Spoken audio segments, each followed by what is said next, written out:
Yeah, yeah. Okay. You betcha.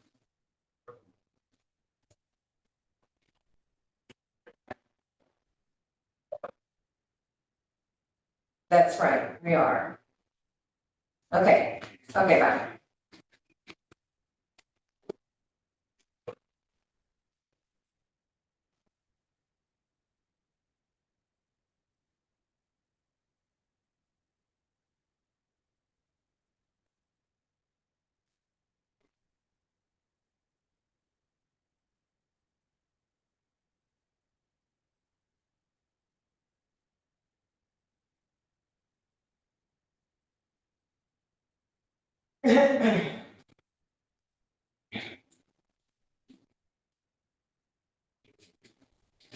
Where's the rest of the climate change people? They changed the To time 5:15, to yeah. 5:15. Right. The 5 o'clock is sort of the informal, Yeah, right? I imagine people will get here soon. okay. Because I know you guys, you know, from being on board, you need a certain quorum. Yes, yes. Otherwise it becomes What is it, very only informal. 6? We need 6? We need. How many people are on? I think 11. 4, 5, 6, 7, 8. Yeah, so we need 7, because it's half plus 1. Okay. Yeah.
Hello, can you hear me? Oh, yeah, we can. Housekeeping. Oh. Can you hear me? Okay. Yep, now you don't have to call me. Okay. I called in separately. Oh, okay. I can't see you anymore. It's just your headshot, but. Oh, right. Okay. So you need to change the screen so you can see everybody. You need to go to gallery. Okay.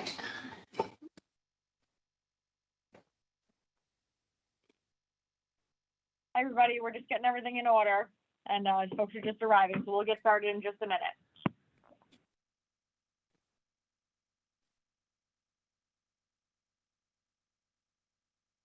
All right. So on the home screen thing with all these icons, I can go to view and it says speak. Oh, no, never mind. Just got it.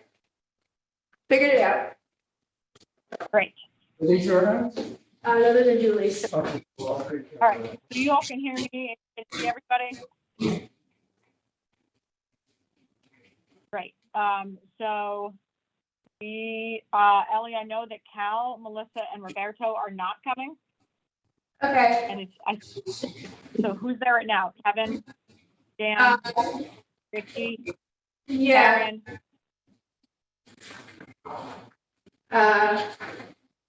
Yeah. Move 4. So I need 2 more people for quorum. Okay.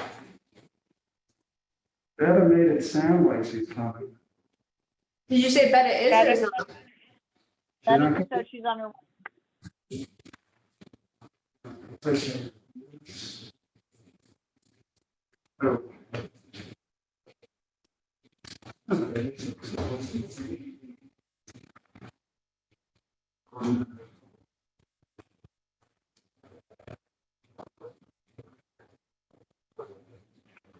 Oh.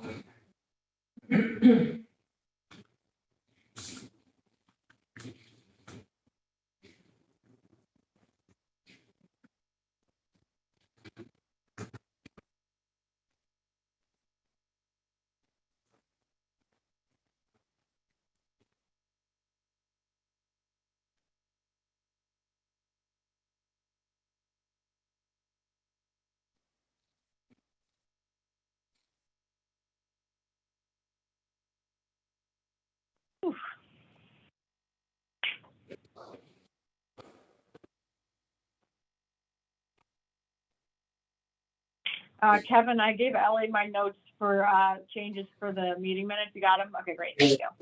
What's mostly grammatical except for the, yeah, we can do all that.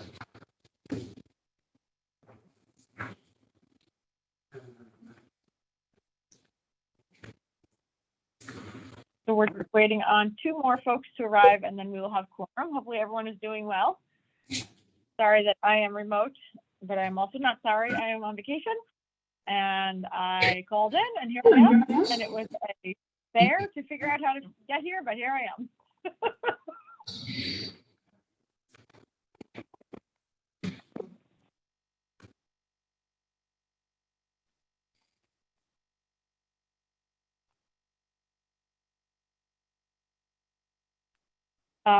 And actually, I'm going to, while we're waiting, I'll probably make other folks co-hosts. So Imani, Ami, are you going to be sharing your screen at all? Yes, I will. Okay, so you're going to be up first once we start. And then Jessica and Tiffany, are one of you going to be sharing your screen? Tiffany will be? Okay.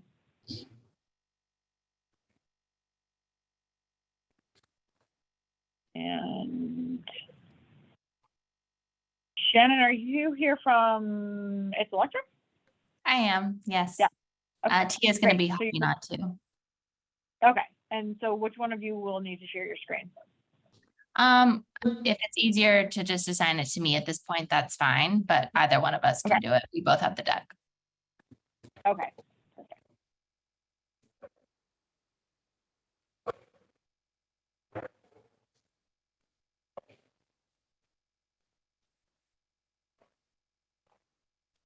All right, so let's see. We are waiting on either Kaya or Betta or Brad or Zane. Some combination.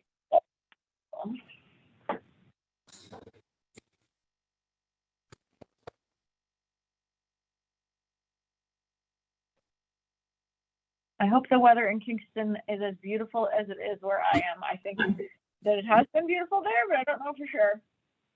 It Right is. there, Ellie? Yeah, it's like a little briskier, you know, More like- mid-60s, Yeah. little fall chill in the air. Oh, nice. Yeah. It's be strategic of the windows. Yes. Where does it get bad? Hi. Hi. Hello. Hello. The sun moved this way. So you guys are all gonna get hit later. Maybe it's better to start with it. You get a hold of Sue? I don't know. Maybe Andrew's. Kaya, Brad, and Betta? Yes. Hi, Julie. Hi. Hello. Hello. All right. So we have quorum. I'm going to, it's already recording, so I'm going to make us live on YouTube. See if I can figure this out.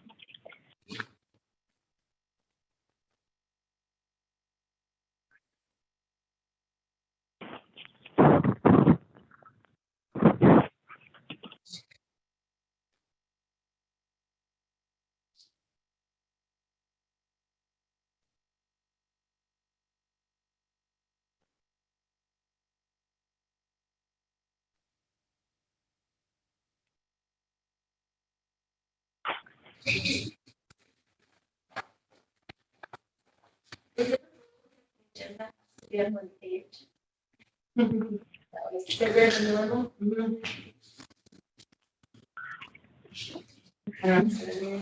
Julie, Yeah. is there a reason why the agenda's on this like giant piece of paper? Yes, because there are lots of important things happening, and if I were to make it all fit on one small paper, it would have been like this size font. Gotcha, makes sense. It was on a large paper. That is not on Ellie, that was on me. All right, I am going to try to figure out how to make us live on YouTube, but I don't want to hold up the meeting. Thank you so much, everyone, for being here. It is 5:22. We're calling the meeting to order. This is the August 23rd meeting of the Climate Smart Kingston Commission. And with us today, we have Commissioners Kevin McAvoy, Bradley Borquist, Betta Broad, Hi Huber, Vicki Kennedy, Dan Smith, Karen Sullivan.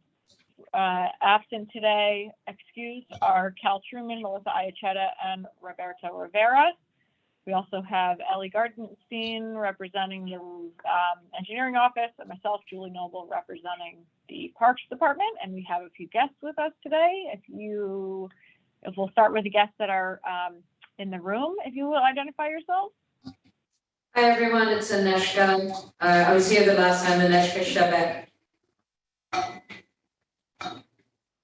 Thank you. And those folks on the phone, if you want to identify yourselves. Hi, my name's Amani Ami. And just who you're with. I'm with Mid Hudson Energy Transition. Being here. And we'll go over to the Lula folks. Tiffany Zazula from the Land Use Law Center. Jessica Basher, also from Land Use Law Center. And Shannon, go ahead. I'm Shannon Delaney. I'm with It's Electric. And Tia is here as well. Hi, everyone. Tia Gordon with It's Electric. Very good. Thank you so much. Thank you, everyone, for being here. Do we have any public comment for the record?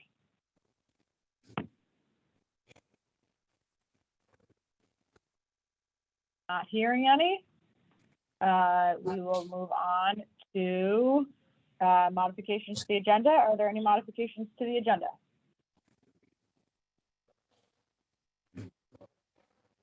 Not hearing any. We will then move on to review and approval of the July meeting minutes. Thank you, Kevin, for putting those together. Does anyone have any changes or things they want to address with the minutes? There's an extra comma. Yeah, I think Julie, it seems Julie addressed all that. All right, some grammatical. I just have a question. Roman numeral 8 says the next Yeah. meeting and adjournment, the next meeting is scheduled for July 20th. That's corrected here, okay. Yes.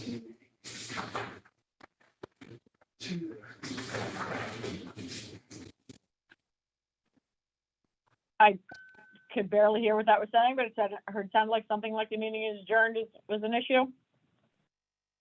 Oh, you got it. Yeah, you picked up, I think, the commas and the dates and all of that. I think we're good. But Yeah. you take a look and tell us. Looks good to me. Thank you. I already made these changes that we're Yeah. sitting here, so I think we're good. Yeah. Unless there's something else that Julie missed and I missed.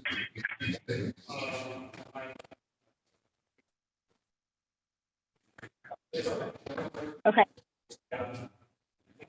So are there any other issues? That's good. Okay, this is the version we're working from. You know what that is? It's this one, Oh. it is, but it's marked It's okay, I out don't have my in glasses. orange. Yeah. Slight changes. It's a Slight lot, changes. there's a number of comments. Yeah. You know, a couple of clarifications and words. that I- Misnomer. Multitasking too many things at once. Don't have a proof. I'm relying on Microsoft Editor, so people do a job. Some of the stuff should get picked up in the chat. Yeah. I don't know how it can. I don't know. All right. Anyway. Okay, so anyone else have any other changes or issues? Not to accept minutes as amended? Right here. Oh, yeah. I think I just said. I move, we accept the minutes as amended. Second. Karen, can we get a second? Second. Vicky. Vicky? Some corrections, All in but favor? basically. All in favor of approving the minutes amended? Anyone opposed or abstaining? All right, approved. Thank you, Kevin, for putting that all together. All right, so now I would like to introduce Imani Amin Murphy, who is from the Mid-Hudson Energy Transition, and Imani is remote. Imani, you are able to, if you'd like, Imani is here to talk to us about the Kingston Community Energy, CCA, and particularly about the Community Council. So thank you, Imani, for being here. Hi, everyone. Just give me a second to share my screen.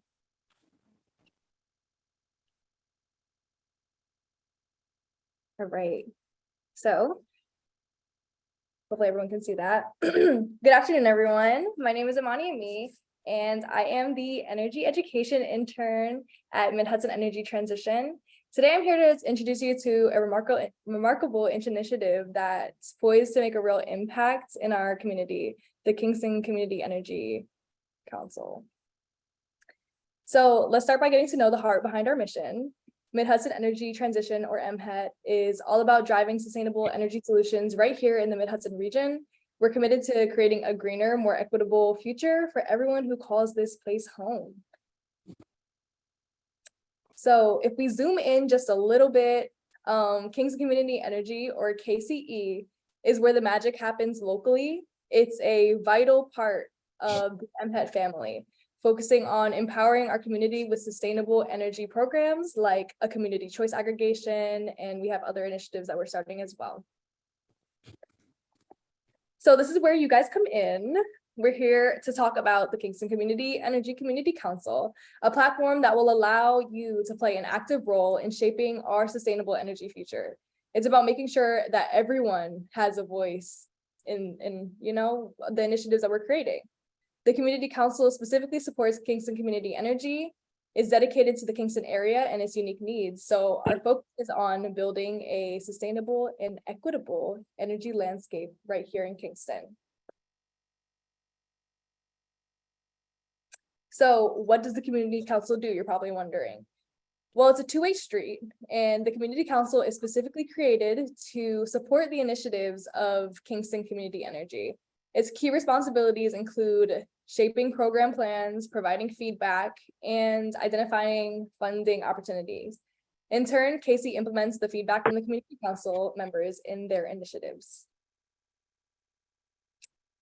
Now, who can be a part of this? We're looking for individuals deeply connected to Kingston communities, especially individuals from marginalized groups and low-income neighborhoods. We value diversity and inclusivity. Different perspectives are our strength. So the nomination process is actually extremely simple and easy. It starts with just nominations. You can nominate yourself or someone else who you feel is a great fit. We have a straightforward nomination form online. The nominees then go through an interview process and then selections are made. So to appreciate the contributions of our community council members and to try and ensure that there are no disadvantages for the council members, they will receive an $100 stipend, I guess, for each meeting that they attend, as well as receive support for childcare, food, and travel expenses as needed. There's also the option to, you serve a one-year term, and then if we feel like, if you want to stay on, then, you know, we will re-elect you. So, oh, okay, I guess, let me try and represent that. If she wants to, I don't think she does. Okay, there we go. All right, so I created this little like scanning sheet for you so that you guys can take action right from where you are. Nominate yourself or someone who can make a difference today. Just scan the QR code or type in bit.ly/KCE nominate. And the community council is an opportunity for you to shape the energy landscape of Kingston, to bring sustainable and equitable energy solutions to our community, because your voice matters and we invite you to get involved. So enjoy my cute little graphic that I made. And, you know, I want to see y'all phones, and like, I want to see y'all scanning it so that, you know, maybe we can get some nominations. But if you don't scan it right now, it's okay, because I'm gonna give you something later. It's okay. So thank you so much for letting me speak to y'all. For more information, or if you want to nominate somebody, feel free to reach out to me through my email, as you can see right here, imani-me@midhudson.energy. Then my box is on the right if you want to, you know, send her a quick little email about how great I did today. I will also be dropping a link in the chat. It's a Google Drive link with shareable information. It has a FAQ, more like exactly, it summarizes exactly what I said in my presentation. And then I also created a couple little graphics for you guys to post on social media, because we are in the age of social media, along with some captions so you don't got to do any work. And, you know, together, let's create a more sustainable and equitable Kingston community.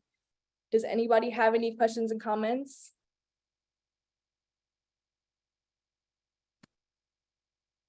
Oh, Mommy, would any of the slides be available?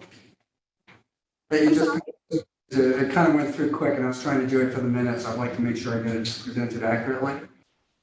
You want a copy of the slides? Yeah, if you have them, yeah. Yeah, of course. I will share them. I will email them to Julie. And Okay, that's good. Okay, great. Are there any other questions? Yeah, Imani, have you gotten any applications yet? Okay, so actually, yes, I have. And I nominated all of the people myself. I have 10 nominations. I baked some cupcakes and I went out to the farmer's market and stuff and bribed people to nominate with some cupcakes. Nice. So if you want to nominate, I'll just, if you email me, I will make you a cupcake, you know, because why not? And I have a question. I'm sorry? Go ahead. And can you just tell us your name for the record? I can't see who it is. Oh yeah, Leslie, Leslie McCarthy. Hi, what is the like commitment for that? What, what is going on? I just don't know enough about like the Mid Hudson Energy Council. So for the community council, essentially, it's something that we're starting from scratch right now. So the people who are nominating and going to be interviewing are our first community council members. And so we wanted to make sure that we weren't imposing anything on you guys.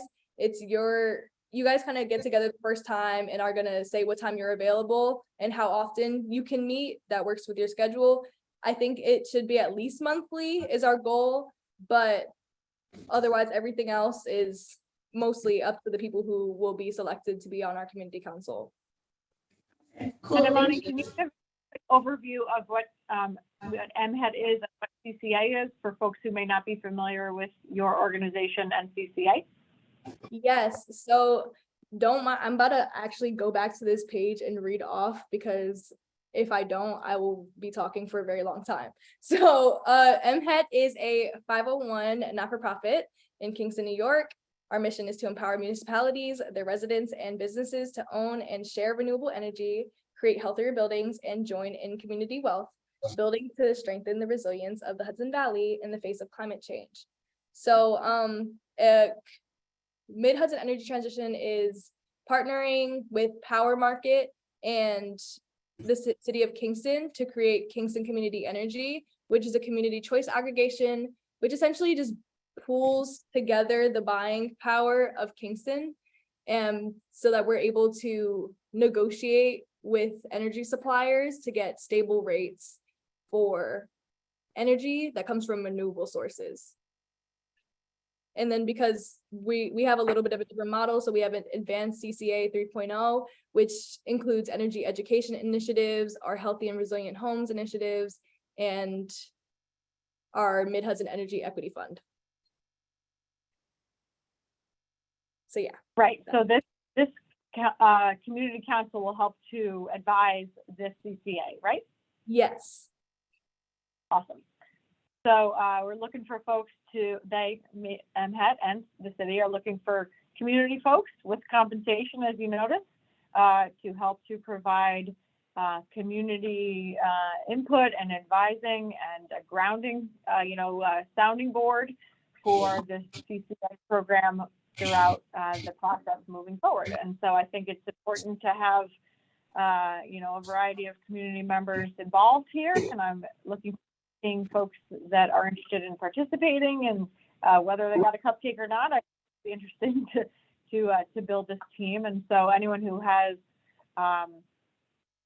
knows anyone that might be interested, or if you're interested yourself, I would hope that you reach out to Imani and or Jasmine, and you can participate and do so by September 1st, seems like, right? Yes, and I'm actually going to drop this link in the chat right now for, my little Google Drive for you guys. And then you can, look over the information at a later time and share it. Okay, what will be in that link? Because everyone else who's present in the meeting doesn't have access to the link, but I can circulate it. Just let me know what's in the link. Okay, so in there, there is there's three shareables, 3 graphics, along with a drafts post, a couple draft posts. I think there's 4 draft posts with captions and stuff and hashtags that people could post. And there is also the 1-pager and an FAQ that has frequently asked questions. If when you're sharing it, you're like, oh, I don't actually know, then you can be like, here you go. I have this for you, because we're prepared out here. Okay, I will circulate that once I'm back on Monday with the rest of the team. But certainly anyone who wants to reach out to Imani, you can do so directly. Anyone have any questions for Imani or anything about MHET? Brad, was that a hand raise or an itch? No, I was just gonna say we can post it on the Climate Smart Kingston Facebook page, right? to help promote. Yep. And That would be great. Yeah. Thank you guys so much. Yeah. we've already got some applicants, so that's terrific. Thank you. That, are you able to do that, or are you gonna get, I'm sorry? I can do that. Bet, I was just asking Betta, that, great. Other questions or, follow-ups with Imani? Okay, Imani, thank you so much. You're welcome to stay on the if you like. Otherwise, you can also have the rest of your night back. Thanks so much for being here, and I look forward to continuing to working with you. Thank you. Bye, guys. All right, bye-bye. All right, and next we have our second set of special guests, Basher and Tiffany Zazula from ACE Land Use Law Center. So the city of Kingston was able to be afforded an opportunity of a lifetime, some might say. First folks from Conservation Advisory Council, including Kevin Boy, who's here, participated in a training program over the course of 3 days over several weeks to learn about how to advance our local waterfront revitalization program, and particularly the resiliency portion of that. Our local waterfront revitalization program is a program, and subsequently a plan that outlines how we should be developing our waterfront. Our LWRP, as it's called, is dated back to like 1991. And so Tiffany and Jessica were able to receive funding to help us to, or communities to help to advance the resiliency portion of this, which could inform moving forward our LWRP. And I'm sure they'll get into that in more depth. But I'm going to hand it over to them, and they wanted to speak to us today to gather some stakeholder input. So you all have the floor. Okay, perfect. Thanks so much, Julie. Thank you to the commissioners. And I have no cupcakes, so I can't bake. So we're off to a bad start on that front. But yes, this lifetime opportunity that Kingston got to work with us, I guess that was the bonus here. So my name's Tiffany Zazula. I'm joined by Jessica Basher. And for those of you that don't know us, we are with the Land Use Law Center. We're located at Pace University School of Law, and we have a mission of providing technical assistance and training to municipalities across the Hudson Valley. In about 2021, we actually received a grant, as Julie was saying, from the Department of State to do essentially resiliency assessments with various municipalities and assist them then in moving forward in some of their planning initiatives, whether it be an update to the LWRP or some communities developed resiliency components for the comp plan, depending on, again, where each community was in their process. And so what we wanted to do was just walk through a little bit about what we've been doing in collaboration with the city of Kingston. And then as Julie said, get some of your feedback. We have been working with what we're calling, and the steps you see before you have been conducted with, as I was talking about 5 other municipalities under this grant. And we are working right now with Kingston and with Dobbs Ferry this current year on this. So we all follow the same tasks. We've all established some type of advisory committee. I'll talk a little bit more about that. We've done that assessment with some of the policies and regulatory documents you have, started to talk about goals and strategies, and that's all going to help form some type of component. And then depending on where the municipality is going, they use it in, again, a different way. So before you here is your Resiliency LWRP Advisory Group. What's pretty awesome about this group is that you'll see they come from different backgrounds and departments of your municipality. And that's because each of these people in the departments have key information, they had key documents, and obviously a very unique perspective to resiliency. And that's what helps, I think, really infuse a great assessment, is having all of these different eyes on it. Okay, I didn't know if there was okay, I'm going to keep going. I couldn't tell if someone was talking. So this was your group. And what we did with them, we met with them, I think for about every month for the past few months. And they walked through with us this local assessment tool, and we call this the RISE tool. It's developed by EPA and FEMA. And the tool sort of grew out of the work of the Long Island Smart Growth Resiliency Partnership after Hurricane Sandy. And as I was saying, this assessment reviews specifically your policies, your plans, your zoning code to improve, again, your resiliency to help to achieve your specific desired outcomes. And so through this effort and time that we did with the assessment, I think it's really has helped the group begin to draft what we are considering goals and strategies and priorities for moving forward. And so these were the focus areas here that we went through. Each of these focus areas have specific documents that we, again, worked on and looked at for Kingston. We had to pull certain language and review, again, your documents to see if you had some of the ideas that were under these focus areas. And that's sort of what compiled the assessment. And then after that assessment, was completed, the advisory group actually went through it and began to prioritize with sort of yeses and nos of what you've accomplished and what you haven't, or what you could do a better job at.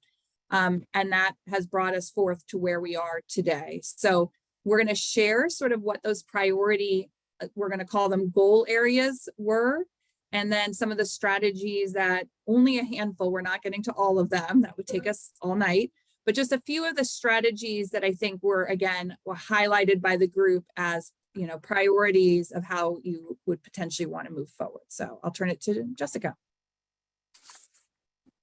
Good evening. Okay, so I'm going to try to go through this without overburdening you with too much information, because we will share the document with you.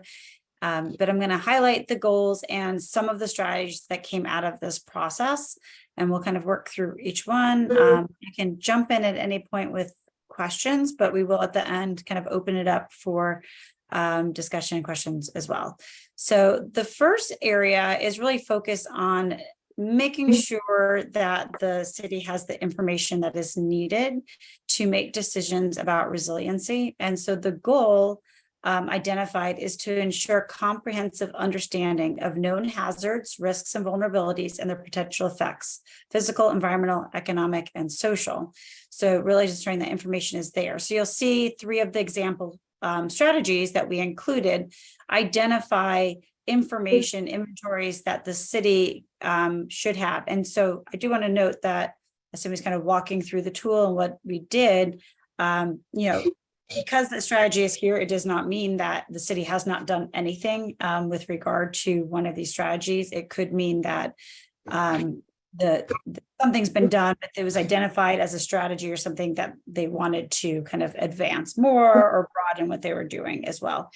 So again, the data and inventory information from these 3 examples, there's others under this goal, is about socially vulnerable populations being identified and incorporated into plans, current inventory of structures located in floodplains and their current elevation status, and current inventory of critical community facilities that are also located in at-risk areas like special flood hazard areas.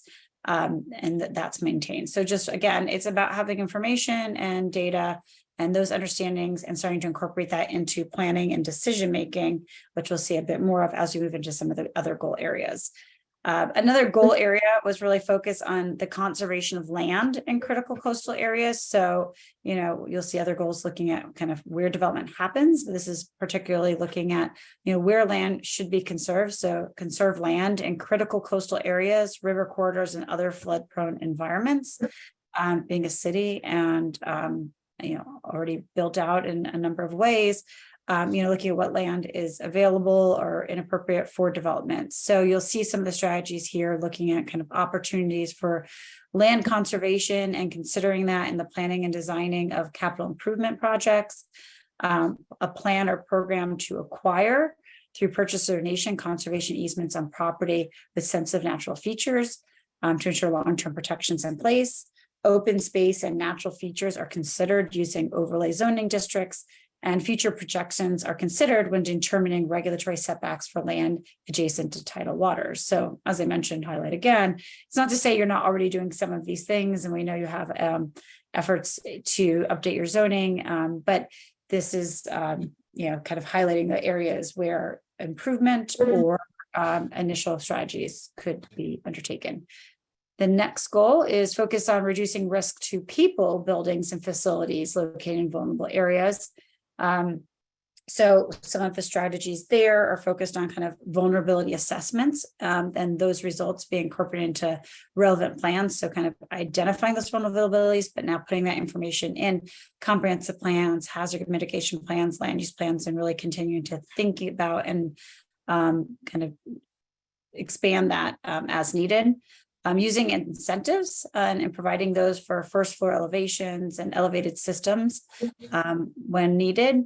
And then policies are in place to address non-conforming uses, structures, and or lots. So as the zoning laws change, how are non-conforming uses addressed and what happens when there's damage with those non-conforming uses and structures.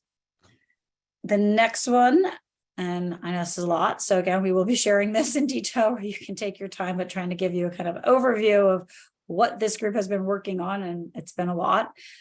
So next goal is plan for and actively encourage development areas that are not vulnerable. So how do we kind of direct development into areas that are less vulnerable in the city? So one, kind of going back to a lot of the same themes that we've been talking about, data information is important here. So data is used to identify safe growth areas, inform hazard analysis, and develop future projections. Incentives are provided for development in safer growth areas. And where appropriate, the community has plans for managed retreat as kind of this data and information is collected and decisions are made. So different areas and strategies to use to kind of plan for where to direct development and prioritize development. The next goal is to implement comprehensive stormwater management techniques. So really focusing on the role of stormwater management kind of in the resiliency planning effort.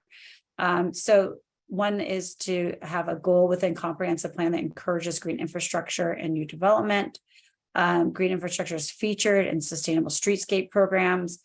Incentives are provided for on-site stormwater retention management or site plan requirements that require development to retain all stormwater on site being adopted. So again, a selection of strategies really focused on making sure that the planning language, regulations are reflecting a priority of kind of on-site management of stormwater and the use of green infrastructure. The next goal is to expand the city's capacity to enhance resiliency. So this is looking at the staff, developing training for staff to ensure everybody has information on resiliency planning, partnerships to work with local businesses and their ability to evaluate risks and future planning, and then local government emergency response personnel, floodplain managers, other planners and public works are involved in developing the community's comprehensive plan. So making sure that as much as possible in future and updates of the comprehensive plan, that resiliency is incorporated as well. And build support for improving community resiliency. So how do we ensure engaging outside of city government? Having information readily available on the website, which you guys have a very robust website already. So continuing that effort, making sure that there's multilingual outreach conducted as well, having an annual plan of action. So as you'll see, there's a lot of strategies that have been identified, but which ones are going to be tackled in a coming year, making sure that's available and kind of being worked on. And then one of the things that the resiliency does look at, it is really more focused on kind of storm and flooding related issues based on kind of that RISE assessment Tiffany described. But there is also kind of looking at opportunities for renewable energies and microgrids and opportunities to do that as well. So that's one of the strategies that was selected. So that was a lot. We do have a whole plan. It kind of gives you an update of, the areas of focus and the goals and some of the strategies in mind, from data to planning, to regulations, to community engagement, staff capacity, resources. Everything was really kind of looked at and considered. So we want to pause and sort of more broadly ask, for any questions or comments, and I'll turn over to Tiffany now to tee that Yeah, up. I think, no, what Jessica's saying, I know it's a lot, so but there might be things right now that you saw us review and you're like, hey, folks, like this is still missing and this is important. So again, our framework is around, coastal resiliency efforts, but again, if you have things that stood out to you or something you liked or you want to reflect on, you can let us know. Great. Karen, I see Karen has her hand up. Go ahead.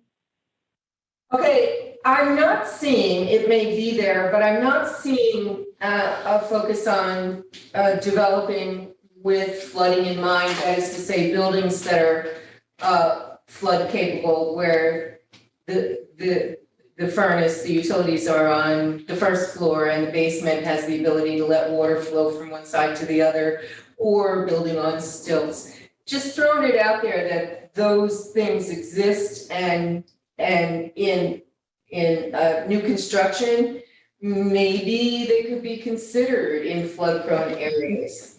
Yeah, absolutely. Great. Yeah, that's great. And that is certainly something that's one of those, when you see the report, but even in the ARISE assessment, it brings all of us who are doing it into some case studies and best practices and idea areas. So again, we're highlighting just a few of the strategies, but absolutely, I think that links in nicely to what we're working on. So thank you. Kaya?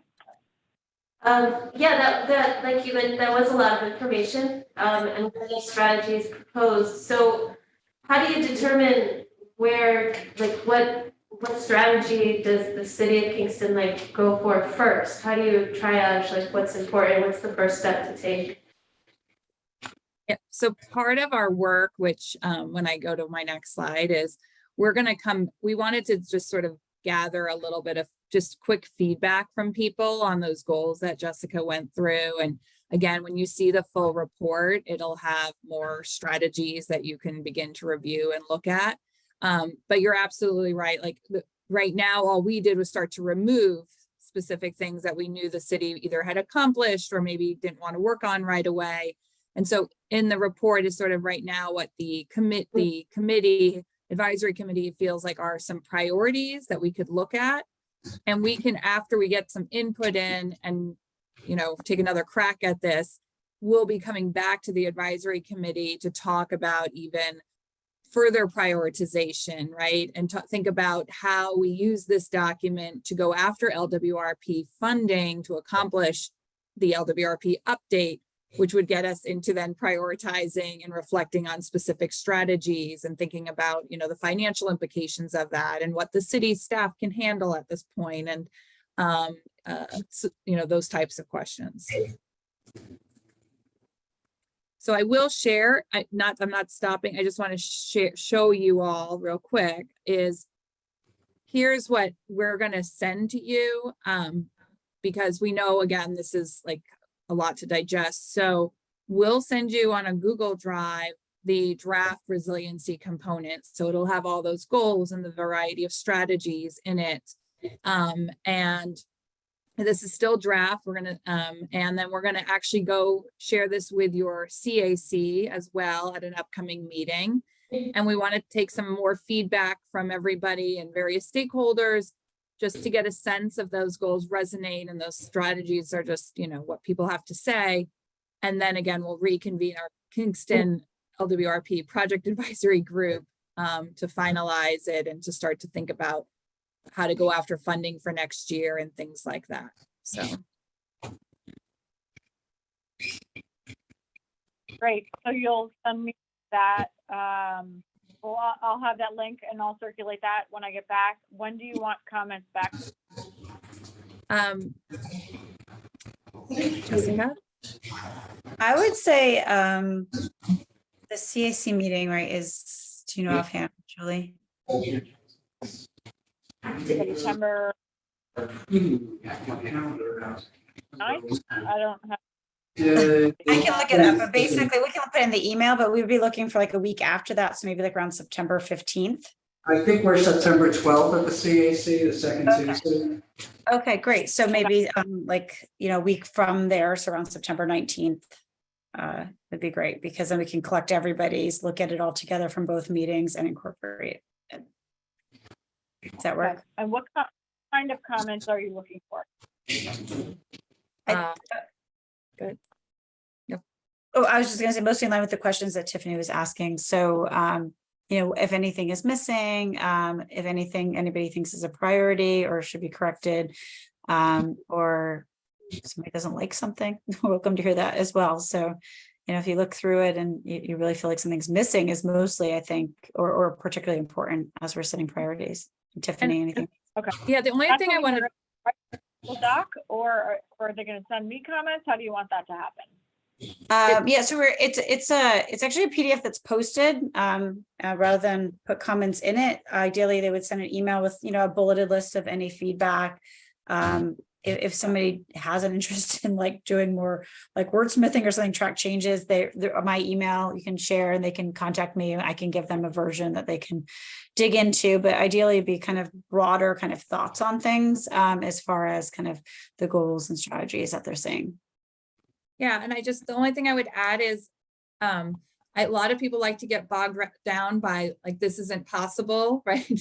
Or not under this, or right, like, so I think just think creatively, think broadly. It's a futuristic type of document. So we just want to encourage you to look at it with some, you know, open minds, open eyes, I guess. Yeah. Great. Okay. Any questions or comments from the room? Any questions about what's going to happen moving forward between now and September 19th? All right, so I will circulate that link, and if any folks have comments, you can get them to me by around the 19th. I don't even know what day that is at this point. But I will get that to everyone, and we'll move forward from there. So thank you, Jessica. Anything else from you guys? We're good. Thank you so much. Have a good Thank you, everyone. Thanks for your time. Thanks. Bye. Bye. Otherwise, we'll see you all soon.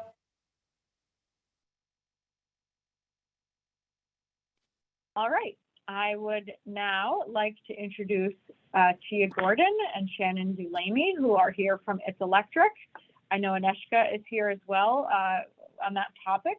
As we spoke about at the last meeting, It's Electric came forward to the city a few months ago, or maybe a month ago, and I had a meeting with Shannon or Tia or both. I know we've been in communication, where they went over their business model with me, and then they also came forward last month for looking for a letter of support and support from the city of Kingston. In this case, the Climate Smart Kingston Commission, as a commission, provided support.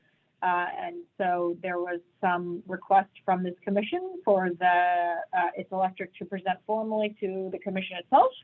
And so I've invited Tia and Shannon is here as well to present. So the floor is yours. Thank you so much, everyone. I believe Shannon has control over the slides, so she'll be advancing them, and we'll be co-leading this presentation. So I'd like to start by thanking everyone for allowing us to come in and present to you today. So It's Electric is a unique solution for solving what we believe are the biggest problems in the deployment of electric vehicle charging for urban areas. Next slide, please. Right now in the United States, the White House and NREL has determined that we need 1.2 million public chargers to meet the need for the 48 million electric vehicles that will be on the road by 2030. And of that 1.2 million electric vehicle chargers, 1 million of those need to be level 2. That's the non-DC fast charger. That's to enable the country as a whole to adapt to electrification within the constraints of our current grid. And for context, right now, across the entire country, we only have a tenth of what we need. We have 126,000. Next slide, please. So It's Electric is the world's first public charging system where our chargers are powered by buildings. This solves the biggest barrier that cities face in the deployment of charging. Because in any city, as I'm sure you've experienced, it's that access to utility infrastructure in the road and in the street that's the single largest barrier for the deployment of EV charging. Right now, in cities across the United States, the timeline to install an electric vehicle charger in a public space is roughly 18 months from siting to permitting to installation. It often involves opening the street, going 5 to 7 feet below grade, creating inter-utility connections, securing the permits for that, installing transformers, installing submeters, closing it up, and then installing hardware that at best in this country right now is 5 feet tall and at worst is 13 feet tall. And they all really very much look like gas pumps. So next slide, please. So what we do instead is we don't even need to talk to the utility. We power our chargers from the spare capacity in any adjacent building by simply running a shallow conduit from the building just below the pavement to the curb where we have a public charger. Why would a building let us do this? Because then we revenue share back to them, regardless of typology. So this is residential, commercial, library, house of worship, schools, you name it, we can install a charger. Next slide, please. We've built our business model so that we install with no hardware or installation costs to the building owner, nor to the city. We again are the only company in the United States that offers this revenue share component.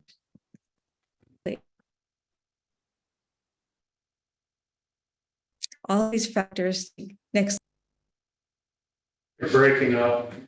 You might want to turn your camera off. I'm going to turn my video off in case this is. So all of these factors together allows us to install in 2 days. You're in and out. Is this me or are you all having issues too? Can you hear me? Hello? Hi. I was hearing. I think. Oh. If you're saying anything. Yeah. Go ahead. This is like my worst nightmare when I present to you. Yeah. And just go through the slides. Hello. We can't hear you. Oh, wait, now we can. Do you want to try speaking to see if your connection's any better? Yeah, can you hear me a little bit better? Yeah. Yes, we can hear you.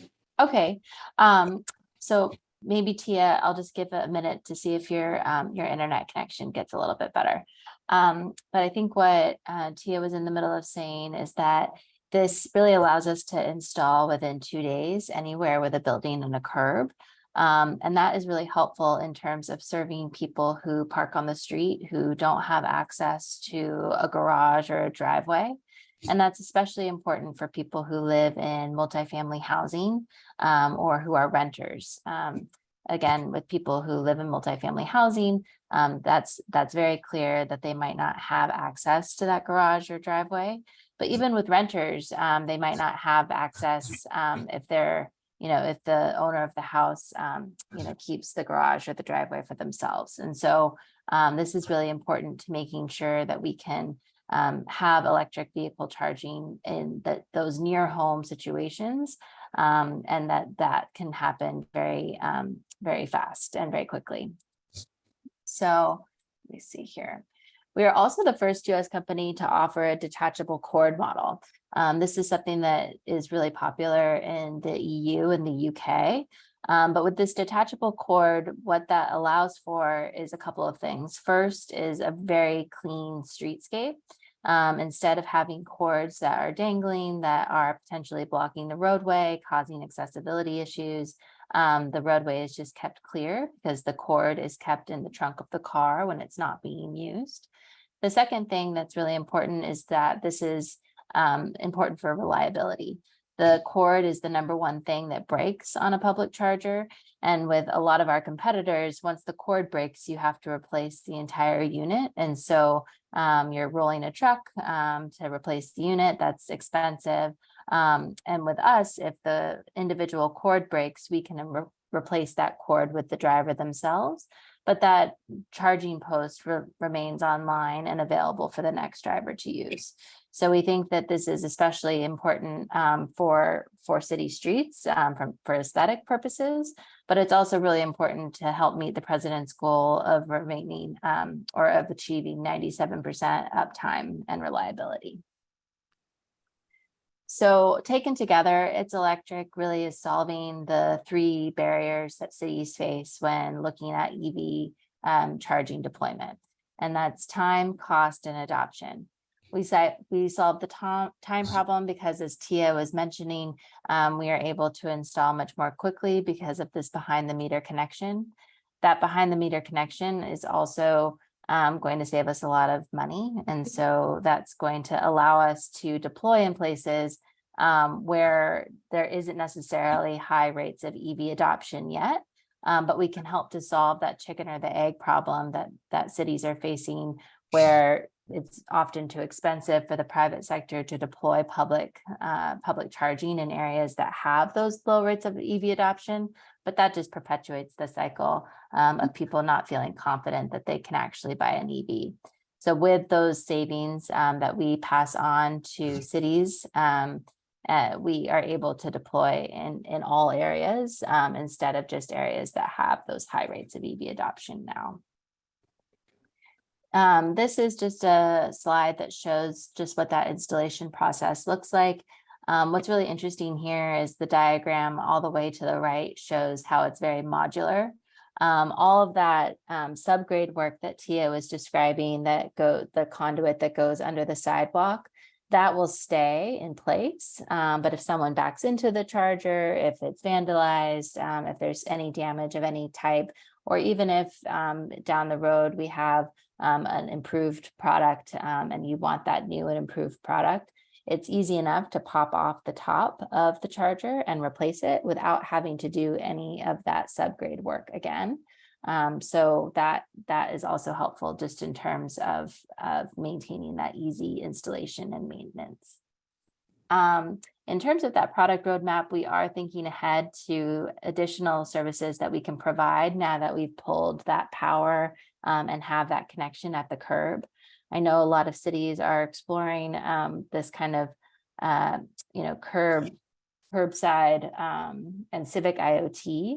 And we can provide the sort of data like air quality monitoring, noise level monitoring, flood detection that can give you some of that data that can be really helpful in making decisions. We are also thinking about including micromobility charging. So just to be clear, this is not on today's charger, but these are features that we're thinking about including in the future and would love input as we're continuing to think about, our product 2.0. So far, we have been piloting with the New York City Economic Development Corporation and Hyundai to have chargers here in Brooklyn at the Brooklyn Army Terminal, and then also at Steiner Studios. So we have those chargers that have been open to the public since spring of this year, and we've been seeing really good utilization thus far. In general, we are really excited about the direction that a lot of municipalities are taking for curbside charging. So we've submitted applications for a number of cities like Boston and Detroit that are considering curbside EV charging. So this is something that is really growing, and we're excited to be a part of that conversation. I'll pause here and see if Tia's connection is back. And then also open the floor to any questions generally about It's Electric before we turn to this particular funding opportunity that Julie mentioned. Any questions? Can you hear me well? I'd be happy to answer any queries that you have about our process or approach, logistics, installation. Okay. Question. So, sorry if I missed this, the power is coming from the building? Correct. So- The power is pulled from the adjacent building. So you basically charge enough then so you can reimburse the building for the cost of the power and have a little bit more, you mentioned of revenue sharing for the building? Great question. Let me clarify. We're really pleased. We offer a sub-meter in our installation. So that building never sees their costs go up. Their bill never inflates.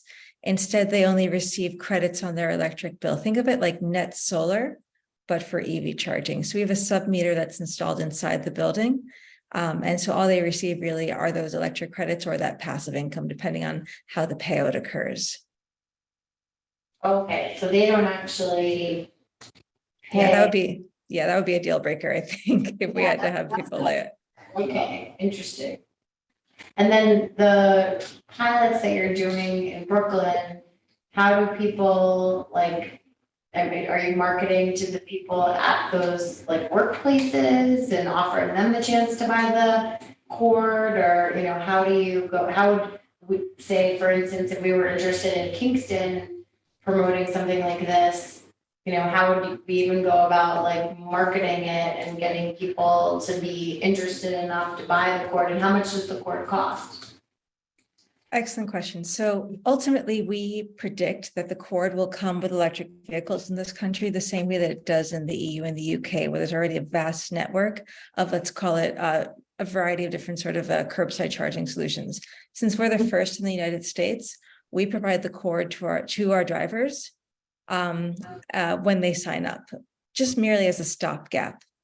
To answer the second part of the question, we have a team that works with cities to help solicit and retain drivers who are interested, and also more importantly, to make sure that people that are EV curious or who are looking to make their next vehicle purchase in the next year and would like to consider an electric vehicle but don't have a place to charge, that they would be aware of this resource in their community so that they can then make that transition to electric. Because our top goal above everything else that we're doing is to help cities transition to clean transportation.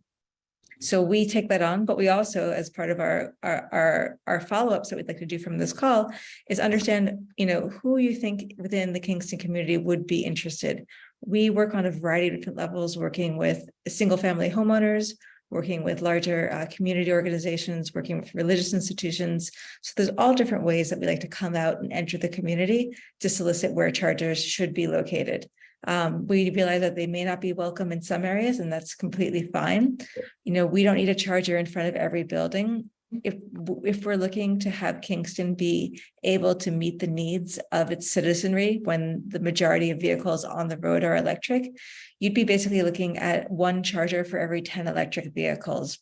So on a city block in a city like Kingston, that would check out to maybe 2 dedicated parking spots for electric vehicles on street.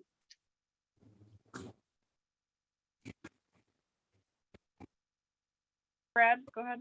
I had a couple questions. Is there any kind of easement or right of way needed for the charger, being that it's on the sidewalk? Absolutely. So in some cities, it's called revocable consent. In others, it's a revocable permit. So we would work with the city of Kingston, with the sustainability group, with transportation, to understand what the permitting pathway is, and to then be able to replicate that permit basically as a copy and stamp for each instance that we install with. And my follow-up to that is, if you do the work, do you cut the sidewalk or do you cut a section of the sidewalk? And by what I meant cut it, do you cut a channel or do you cut like a whole section of the sidewalk out and kind of replace it so that it's aesthetically the same? Great question. So we'd like to think of ourselves as, you know, orthoscopic surgery. So we're basically laying down a very small conduit, just a few inches below the sidewalk grade. So we work to make sure that we are not disrupting the fabric. So if it's required that we take the section out and then replace the section to match the pattern, and that's what we'll do. Ultimately, we'll be able to laterally bore from the side of the edge of the curb. But for right now, we are doing saw cut and pavement removal and then replacement.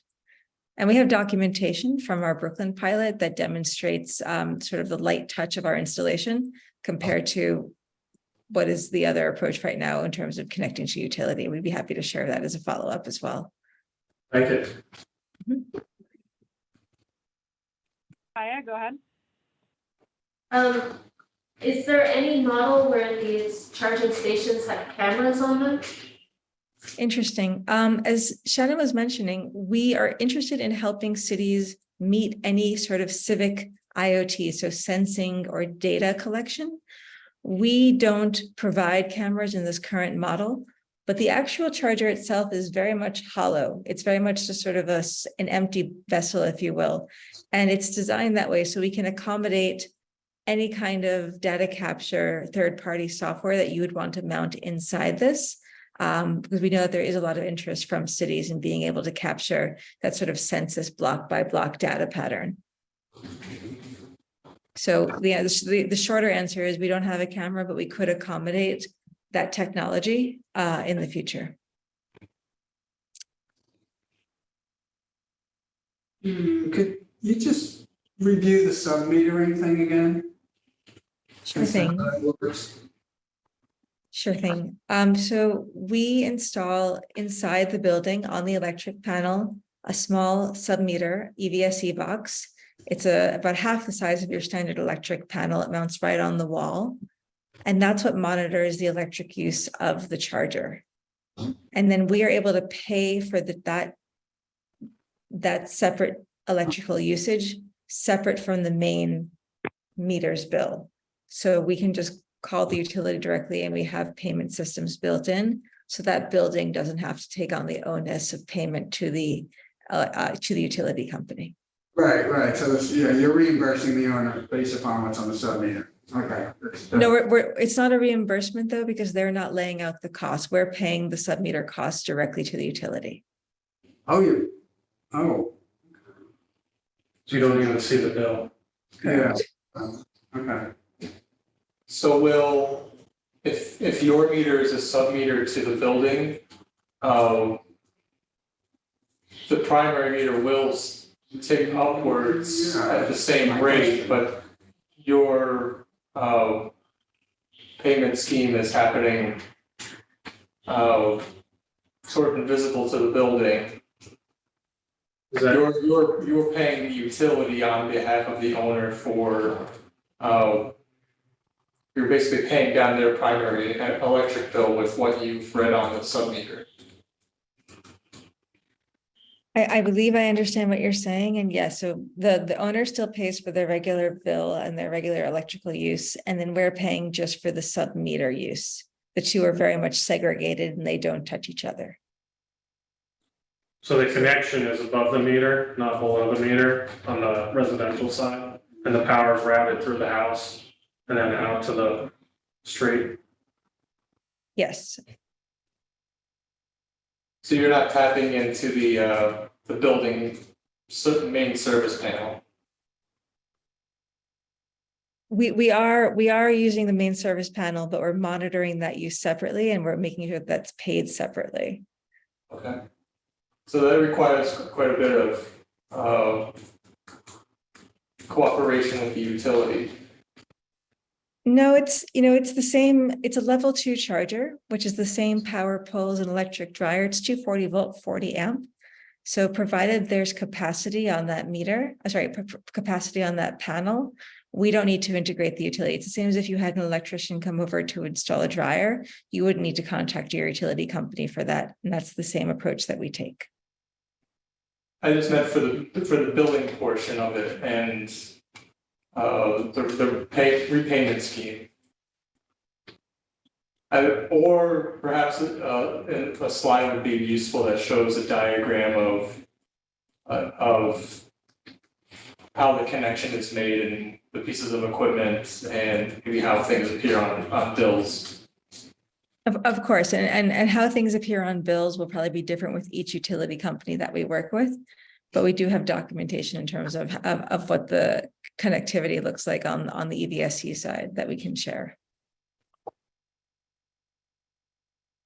Great. Other questions? Comments? When you're working with National Grid or Con Edison? We work with each utility in each jurisdiction that we're in. So downstate, it's Con Ed. In Kingston, we'd be working with National Grid. In Detroit, DTE, California, PG&E. So we're flexible based on the relationship we have with each different utility company. Have you worked with Central Hudson? We have not yet contacted Central Hudson, no. We do have letters of support from other utilities, so we work to build strong relationships. We find that utilities often are excited to work with us because we allow them to basically load balance, which allows them to offload a lot of overnight inventory. Because we want to really do encourage that overnight charging for your vehicle, the same as you would if you had a driveway or garage. We want to encourage that same behavior for people who park on street.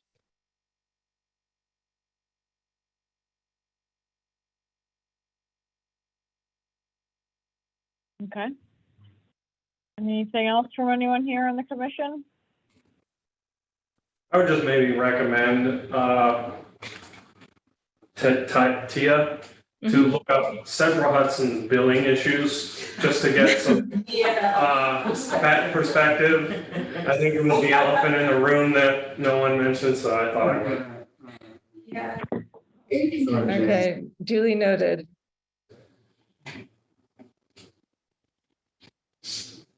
Great. Well, if we don't have any other questions or comments, I just want to thank you, Tia and Shannon, for presenting to us. As I've spoken with you before, you know, we've talked about what the role of the city would be in this moving forward, and you know, the commission wanted to get more information, and so from here with the Momentum Fund, I think that the commission submitted a letter. Is that right? And you're going to be submitting that in September? That's correct. Yes. And I can share this deck later, and it just has some details for the commission, just for your background information. But essentially, we would be working with a coalition of cities and towns across the Mid-Hudson region to do a collective application for 250 chargers across the region. So thank you so much for the letter of support on that. It's really important to be, you know, demonstrating interest from cities. And so we can be back in touch with, you know, how many chargers you would think, and all of those sorts of details as the application comes together. So, and just last question, so at this point though, because I'm on your website, at this point, like, it's just, because you're in the pilot phase, I can sign up to join the wait list, but I can't like sign up to get a cord and use the chargers yet.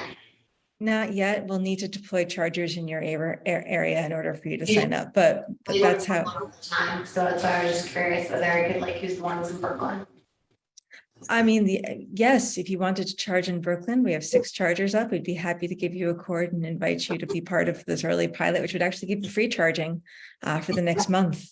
Fabulous. Yeah, please reach out. Okay, I just joined the wait list. I did my Kingston area code, not Brooklyn, but yeah, I usually go to the Revel charging. Oh, okay. But yeah, it's really a problem in New York City, much more so than here, I would say at this moment for EV charging. Yes. Well, Revel, of course, is the fast charger. They're level 3. We're level 2, just to keep that in mind. But I just dropped my email in the chat. So if you want to email me, we'll make sure to be able to get you a cord and bring you into the pilot.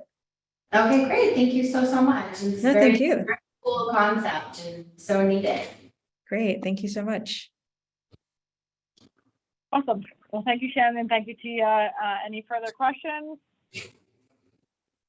All right. Well, thank you all. It's great to have you on. And again, you're welcome to stay, or you're welcome to enjoy the rest of your night. And I'm sure we'll be in touch moving forward.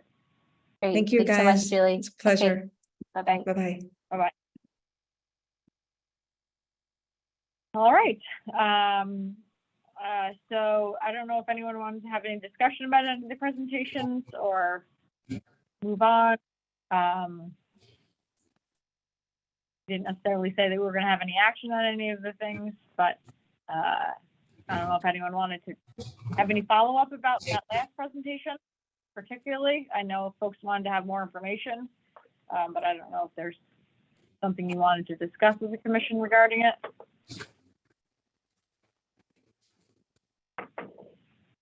Now we can just keep it in our back pocket. Move on to the next item. So we'll do that. So old business refrigerant. I am in contract negotiation with the refrigerants folks. So there has been motion on moving forward the contract. We have put in for the budget for next year for the refrigerants consultant. So I put in $30,000 for the consultant, as well as funding for the Amnesty Day and for some other materials. So that will get approved ideally when the budget gets approved. And I also did get a communication from a group called Cool. I think we've spoken with them before. It's like Cool. Can't think of the name of it right now.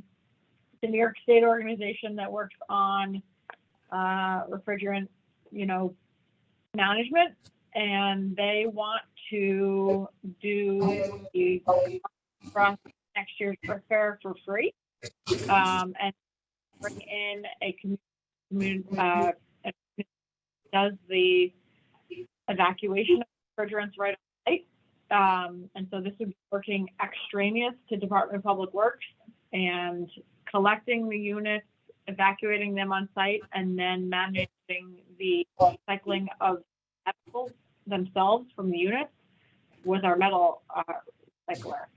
And so we go down that road or do what we're currently doing. I'm still kind of chatting with folks about that.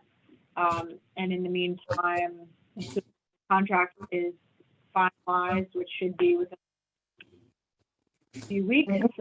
For negotiations, I plan to, I guess, pull together the team of you all and whoever else is going to be working on this together. We can't bring on the contractor till next year. As I said, that it's not until the budget for next year, but I did budget for about 10% of Ellie's time to be working on this, and then my time as well.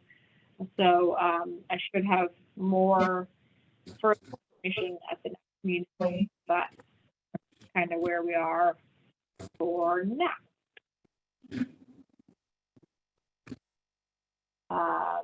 Anything else on refrigerants from anyone? Yeah, I still feel so new to these meetings. So can you explain what you mean by the contract? What, for who and for what? What is the contract on refrigerants? Like, is it with the recycling? Or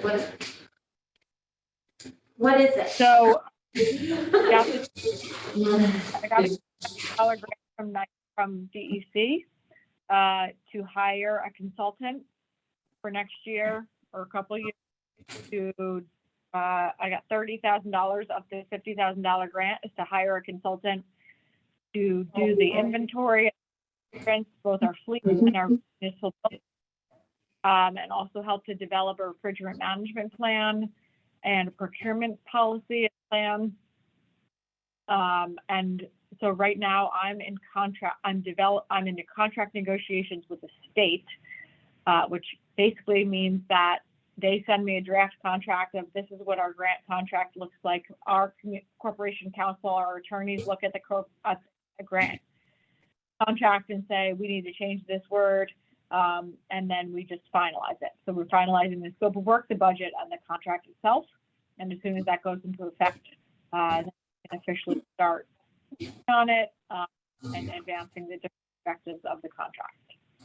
Cool, thank you. But for that, the $30,000 that's in next year's budget will be a subcontract that we have, the city has, with a consultant. So I will put out a bid that will develop a scope of work that says, we want a consultant that's going to inventory, formalize our inventory of our refrigerants, develop a refrigerant management plan, all these different things, and send in their bids, and then we'll hire a contractor to working with Ellie and I on that. Ideally, it would be less than 30,000, but we have 30,000 now. Thank you. You're welcome. All right, so Repair Cafe, I know Melissa's not here, but does anyone else have anything about Repair Cafe? I know that she said that there was one on the 26th, so I was kind of hoping she would get me some information to go into the mayor's newsletter. But I didn't see that come through, although I checked all of my emails. The 26th is canceled. Yeah, it was canceled. I spoke with her So the next one is in October. September? Oh, No, not No, I don't think so. It's in October. Yeah, it's October. She was scheduled to get a convention upstate, I believe.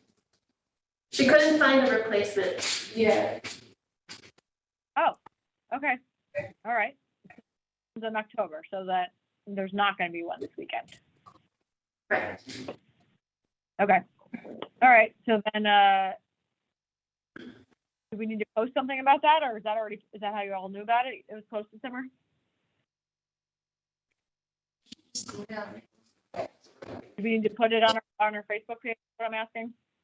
I can look on the Facebook page and see if we ever posted anything about it in that. Okay. If we had, we should probably post an update. All right, outreach and education and youth engagement. Anyone have anything on that? Anyone get a chance to go to the fair? Yes, The Ulster County Fair? yeah. The Ulster County Fair? Yeah, I went. Did Your booth? I didn't. Oh, that's sad. Well, it was a great effort. There was like a whole climate row and, Climate Smart, was prominently represented and Melissa did a fantastic job, setting the whole thing up and worked closely with, Kim Mayer, who is a climate smart person, from Gardner. And they had a lot of different volunteers, staffed the tables and had a little crossword, like kind of climate goals crossword that they got people to fill out. They had people stick a pin in this like kind of, you call it a chart, but basically like bubbles kind of showing the number of people who are alarmed about climate change, concerned, like don't think it's happening, don't care, whatever, in denial. And overwhelmingly, I mean, even though that crowd is not, I would say, our like typical climate conscious crowd, like you might find at the farmer's market or something, overwhelmingly people put, the pointies in with the concerned, or fearful kind of category. And there was also, other like kind of kids interactive activities that they had. And Accra had a fantastic booth. So it was a very, great, effort and hopefully more climate smart commissioners can get involved next year. Because I think it's a great way of reaching people.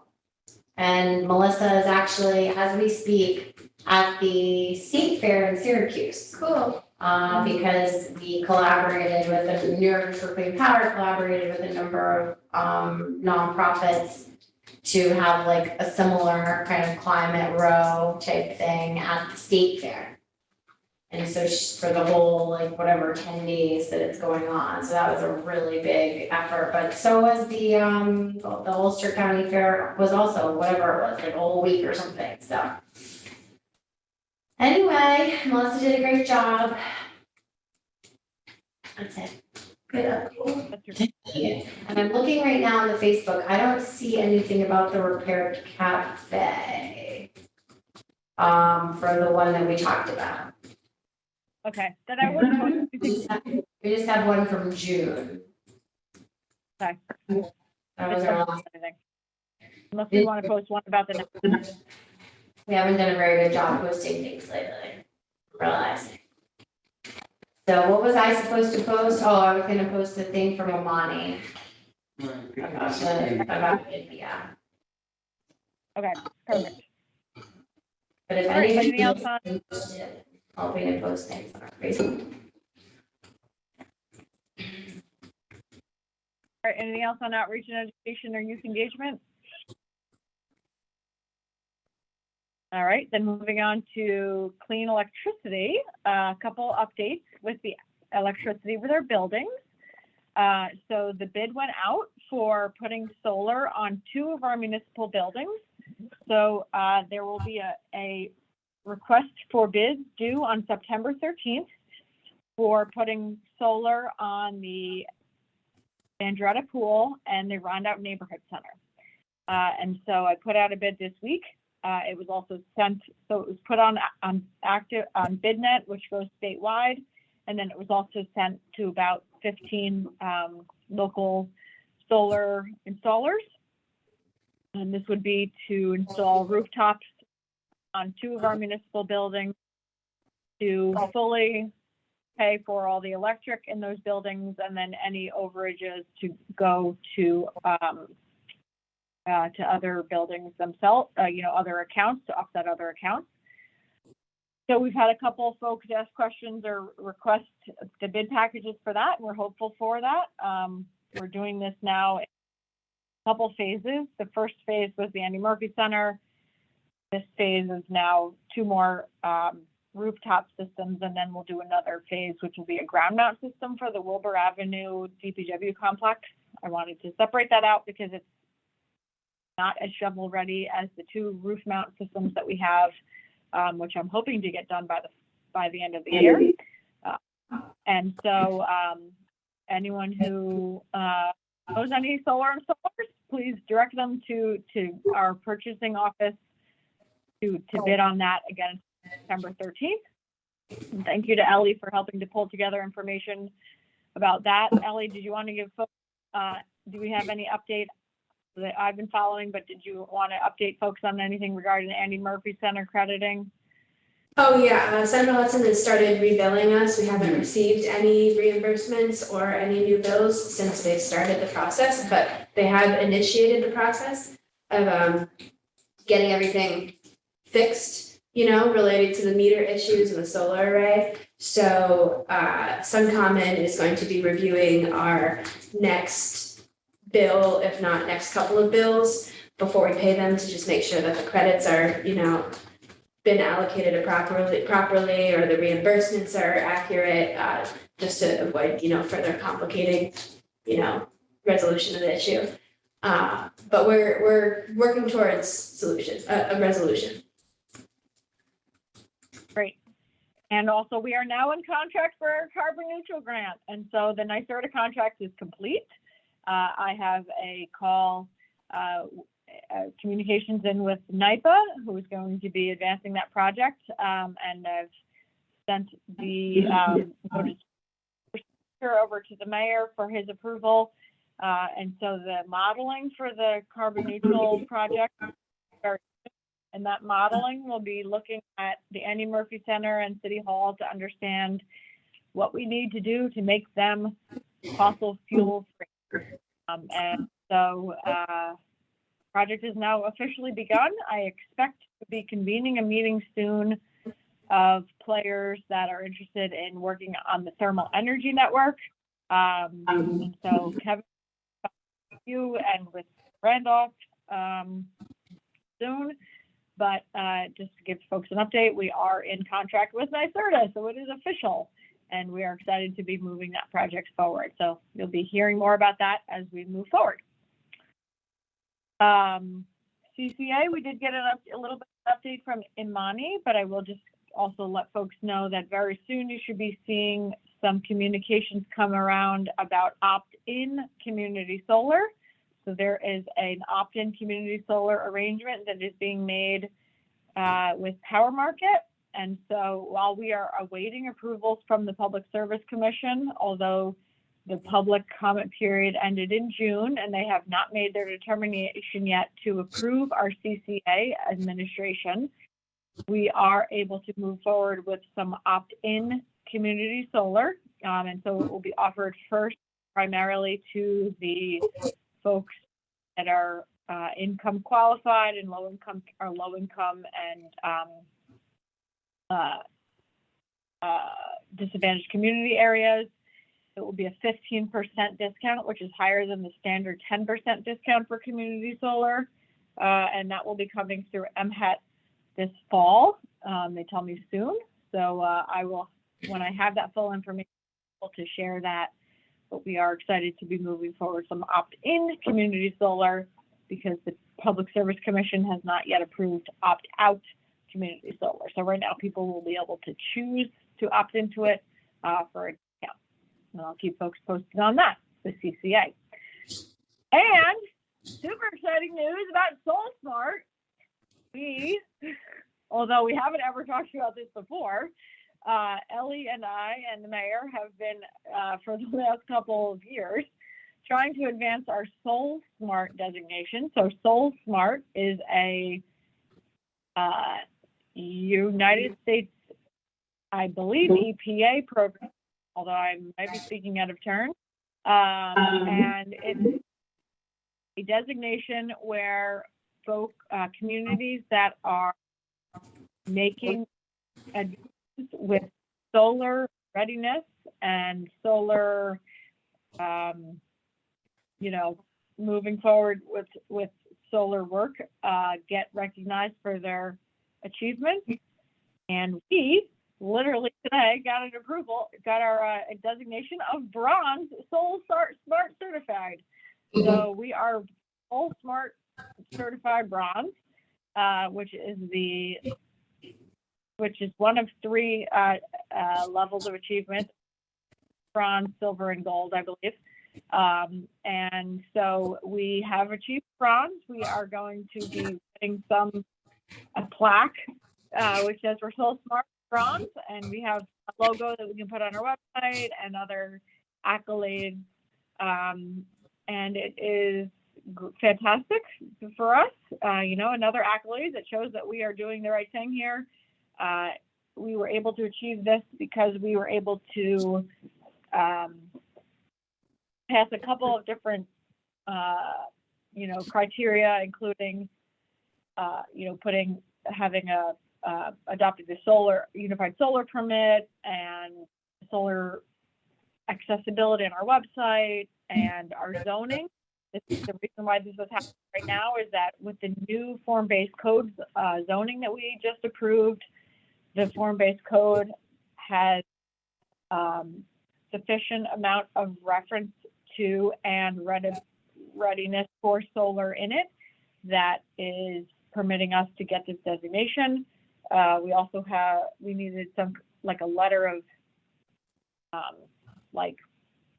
commitment, I guess, from the mayor that we signed on. It was that. Ellie, what else do we need to do? Is that it? There was a third thing. There was the letter, there was a zoning review, and there was a third thing. And I don't remember the third thing. Yeah, it might have been the unified solar permit that we had adopted, but maybe there was something else. But either way, we have bronze, and I don't know if this, allows us access to future funding or anything really, but it is good for us and exciting, and we're happy about it. So we found out today, when I get back on Monday, the mayor and the communications office will be putting out announcements about it. So this is actually the first official announcement. And so we're happy about it. So happy SoulSmart designation, everyone. And so there'll be more information in the press as we move forward. But we have done it. Another designation, another certification that makes us awesome. Great work, team. All right. So that's clean electricity. Any education and workforce opportunities or green job stuff that anyone wants to discuss or update? I just read in the news last week that Ulster County is moving their green jobs office or some sort of training program into the I Park 87 facility. Oh, they are? Yeah. Who's going to be doing that? I guess Jen Metzger. I mean, I forget most of the details, but the main point, there's some workforce going over to that site for green jobs and training programs, trade jobs and stuff like that. Oh, nice. Is that being done through the Department of the Environment or Economic Development, or both? I want to say the economic development. Yeah, I think that's Okay.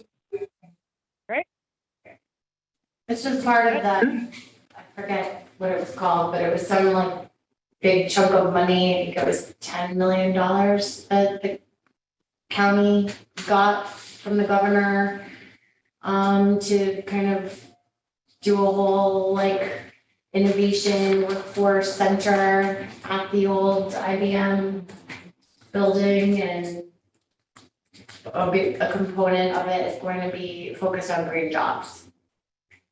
Okay. Great, keep us updated on that. All right, anything else on education workforce opportunities? All right, then we'll move on to sustainable mobility and land use. Any updates on the city fleet, Ellie? No updates.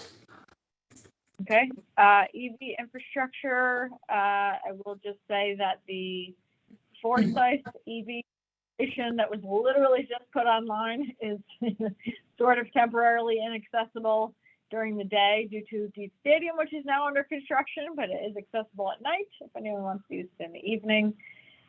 We are still not in contract for the DC fast charger, so there's not really any other updates besides what we just heard today from the presentation from It's Electric. Obviously, as we discussed at the last meeting, there's not really necessarily a role for the city.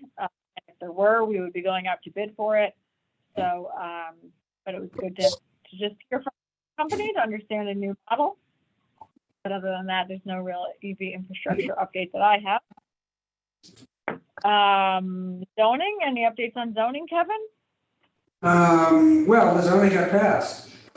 And I think we're supposed to be having a call on Soul Smart and zoning next week. Is that correct with Melissa? You sent it.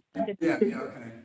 Follow up on all. If everybody wants to attend that, yeah, throw it open, I suppose, yeah. Okay, was the date set? Sorry, I didn't. No, I don't think a date was set. No, well, Melissa's up in Syracuse, so yeah, I don't know. It was supposed to be next week. We're supposed to have a call on, we're gonna review Yorktown, Cortland, and Soul Smart, 3 different aspects of solar zoning, and compare it to what we're doing, what the Common Council just approved, which was small scale solar. They omitted large scale as out of their scope, so that puts it into our scope. Okay, yeah, because I wanted to follow up with her about exactly how we would modify zoning. Okay, so I'll circle back about that again, as Kevin mentioned. If anyone wants to participate, when we set up a meeting, if anyone wants to participate, that would be encouraged and fine to participate in that. All right. So is there any further action on zoning besides that, Kevin, at this point? No, the council is supposed to have a 6-month review, so I'm not sure it's fatal if we don't have the call next week, given that it's the week before Labor Day and a lot of people may be just gone, So if it doesn't happen, we'll pick it up in September. Yeah. However, we have to do it to get it done within the 6-month time frame. Present something to them. Them being. Okay, there we go. Okay.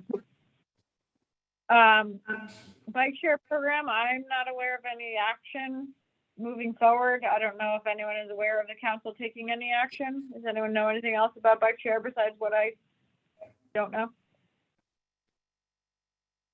No, and Okay. Cal and I, we did not follow up as we were planning to with our letter, but we will and send it around to everybody. Okay, great, because I think or you all voted a letter at the last meeting, right? So you're gonna move forward with that? We will. Okay, great. All right, so managing resources sustainably, Kingston Organics. As of last glance, there's about 698 people registered for Kingston Organics, so about 306 plus families, which is great and is continuing to grow. We have gathered or collected about half of a ton per week so far for 6 weeks. And so that is continuing to grow also every 6 weeks. The number or the volume of organics has increased. And I will say the volume has increased even with the decrease of certain municipal facilities. So for instance, the Rondout Center, which produces an incredible amount of waste, has actually closed for the summer.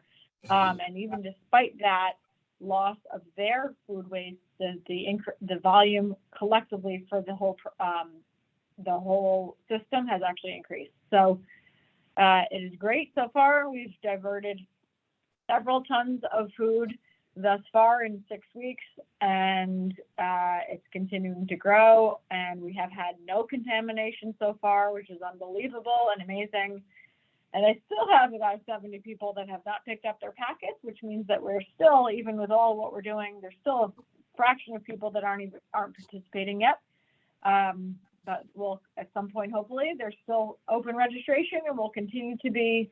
I did submit for the application, as I mentioned, for future funding, and we won't find out about that until December.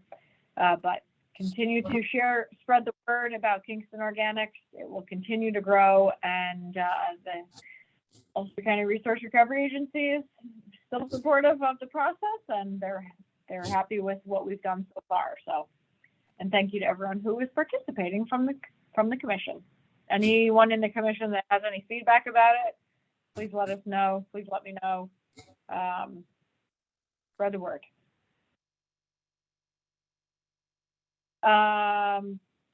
Resiliency initiatives, Kingston Point Park improvements. There's no real nothing to report about that right now. I'm developing the contract, the consultant for Nair and Larios, so that's still in the contract negotiations. There's nothing to move, nothing that has advanced on that in the last month. And weaving the waterfront is the multiple different projects that we've been working on. We got the RAISE grant for $22 million. That is slowly moving forward with the contract negotiations. And there is going to be a Hudson Valley Climate Network, which doesn't, I guess, exist anymore, but a Hudson Valley Climate Action Network mixer on September 18th, I believe. And that will be downtown, and I will be leading a Weaving the Waterfront tour, leaving from Hutton Yards.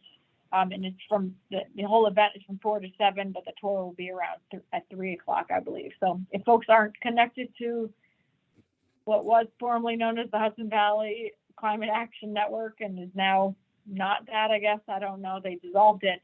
But either way, there is going to be a mixer on, I believe it's September 13th. Let me look up the date. So I'm not just saying I believe, and I'm telling you actual truths.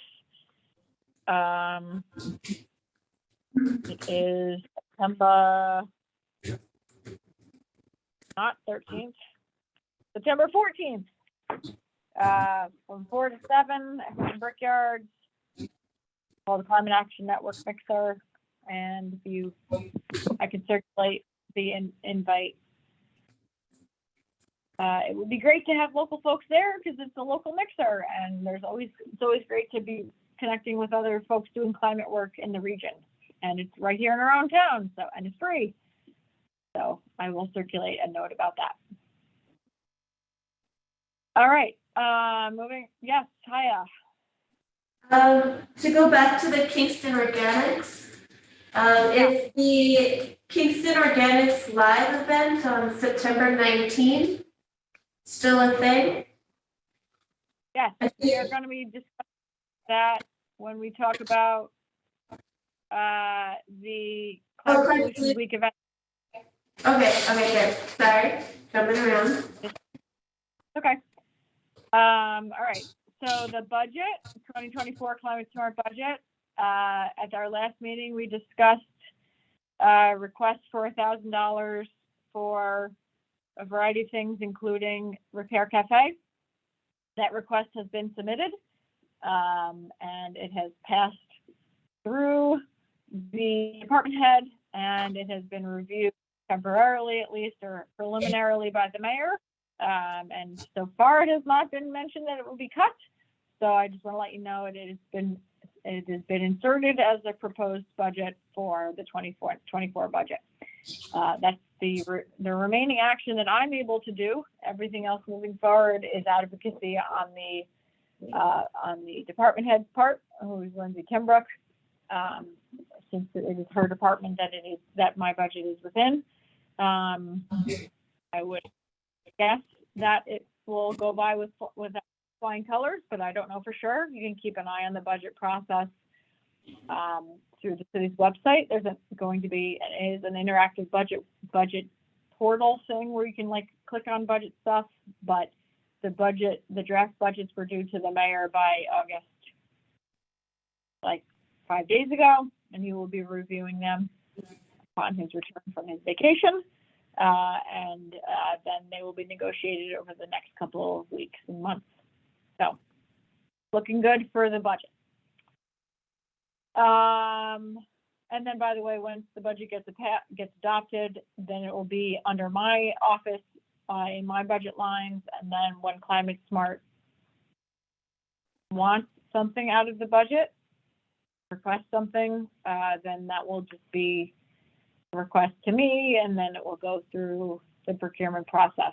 So once that does get approved or finalized, I will just kind of review with everyone in January what that budget request process is.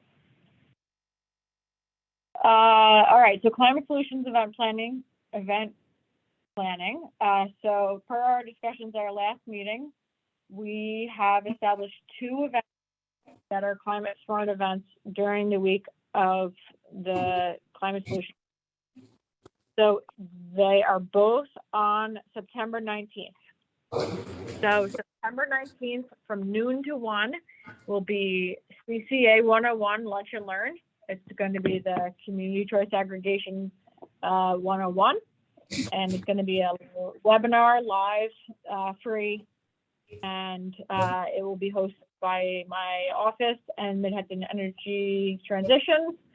It will be a combination of what is CCA, but also an update on how Kingston Community Energy is doing.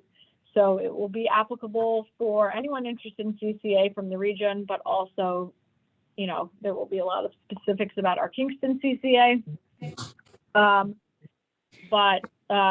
so I'm setting up that.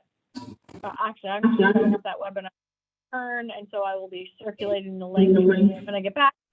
Head is putting together all the advertising for that, so you'll see more of that. But if you do go to the Sustainable Hudson Valley's Climate Solutions Week website, you will see that is posted there as an event. And then on the same day, September 19th, which is a Tuesday, from 5 to 7 is Kingston Organics Live. And that is going to be a live Kingston Organics event, co-hosted by Climate Smart Kingston Commission with my office.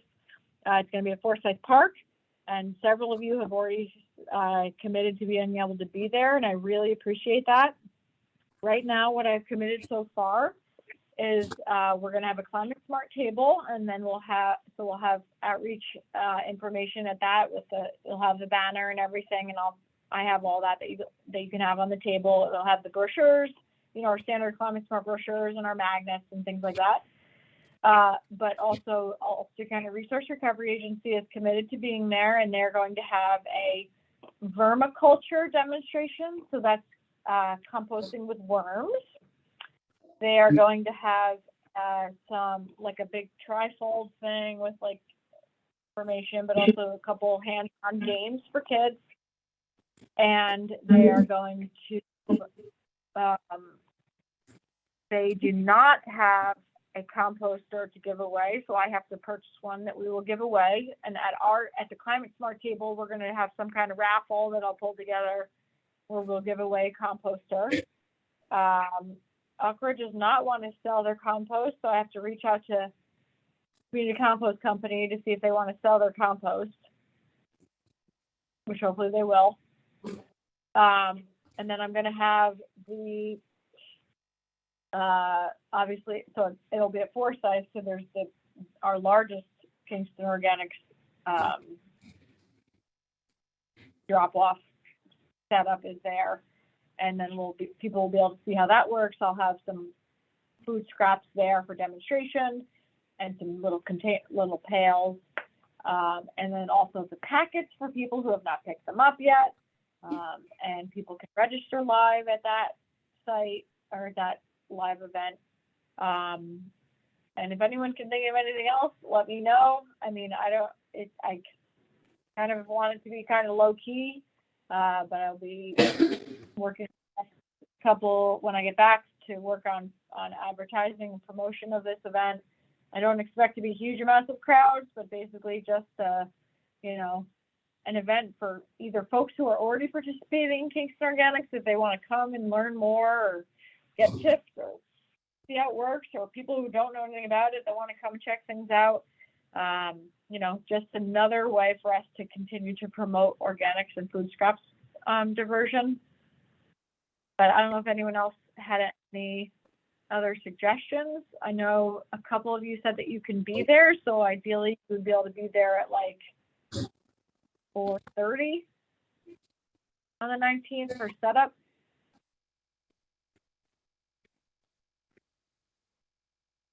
Any other ideas besides what I mentioned so far? Again, this is also on the Hudson Valley website, Hudson Valley website. They're promoting it there as well. And so I'll take it back, and I have some blurbs and stuff about it. I can give it to you, Betta, or Melissa to put on the Facebook page. Okay, Anyone? sounds good. Anything? Okay, Any suggestions or anything you want me to do on that event? they're both on the 19th, the CCA Energy Trends, the webinar and the event at Forsyth, both the 19th. Yes. Got it. Oh, the time on the webinar, or has that been set yet? Webinars from 12 to 1. 12 to 1, and this starts at 4:30, right? And Forsyth. The evening, the Kingston Organic Live starts at 5 to 7. 5 to 7, okay.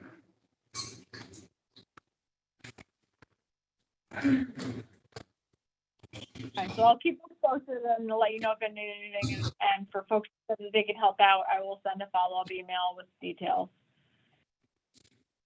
I don't have any new business. And for the Ulster County Climate Smart Committee, Haya, go ahead. I have new business. It's an invitation to a party for all of you. The Bard Center for Civic Engagement is having a mixer for their community partners. And they asked me if I would invite you all. It's not just climate good stuff, but it's just things that good things people are doing in Ulster and Dutchess County. Meet people, mingle. It's in Blythewood on the Bard campus. I don't know if you guys have been there, but it's a good opportunity. No, it's not a barn, it's a mansion. Oh, okay. And it overlooks the Hudson River, and it's historic, and it's really cool. So it's a really nice venue, and it's on it's on September 8th, I think from 4:30 to 6:30. And I'll also email this to you guys, and I did print out a couple posters. Thank you. But it'd be great to see any of you there. Especially you, Jim. I'll see the email.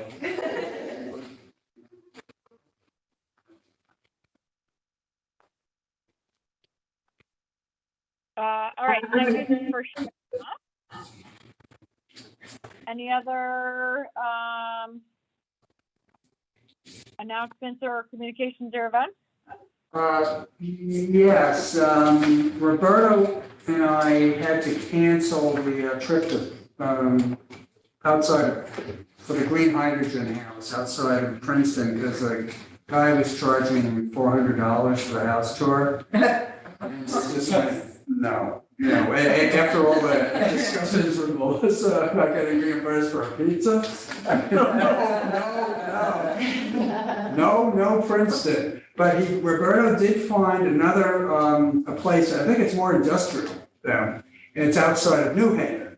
And they'll give you the grand tour for free. So we're thinking of going to New Haven one of these days, and we'll let everybody know when we're doing the site trip to Connecticut. Great.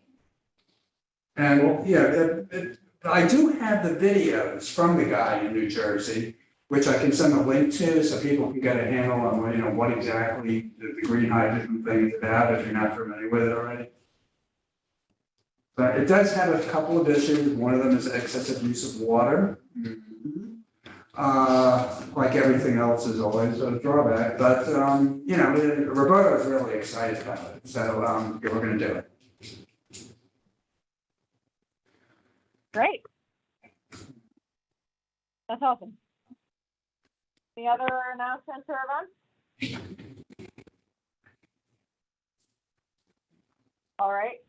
I will say for the Ulster County Climate Smart Committee and the EMC, they are having a roundtable on the 30th, and I plan on attending it. I don't know if anyone else is able to attend, but they do ask for a pre-event survey for the commissions that will be attending. And in the survey, which I plan to complete, basically it's asking us what are the priorities and goals for 23-24? What are the 2022 successes? Just last year's successes? And our biggest obstacles. So in that, I just kind of wanted to go over that with folks today. Would anyone say, I didn't want to just answer this without folks' input. I guess for the priorities and goals for 23-24, should I just say that our priorities and goals are, generally the climate action plan and the ones that we're working on and, report what's on our agenda, or is there anything additional I should add for goals and priorities?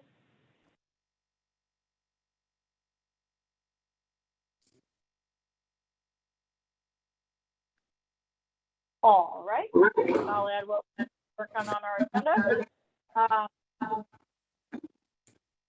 For our recent accomplishments, anything in particular that I should be adding for our recent accomplishments or in 2022?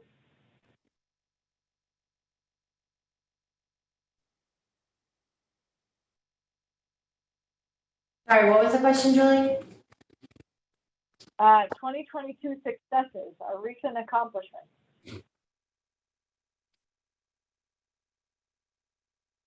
2022 was like a lifetime ago.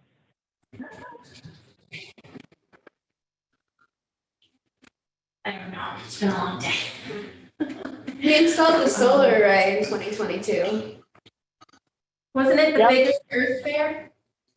That was 2023. But yeah, Earth Fair was a success.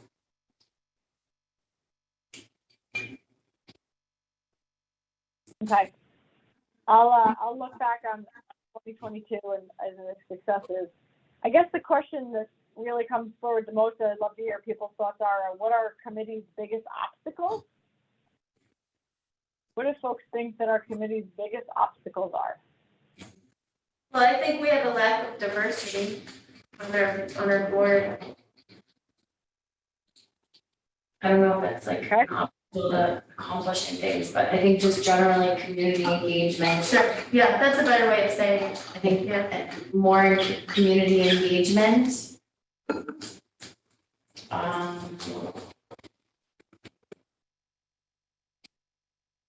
Okay. A challenge that the group, I think, doesn't have a lot of capacity.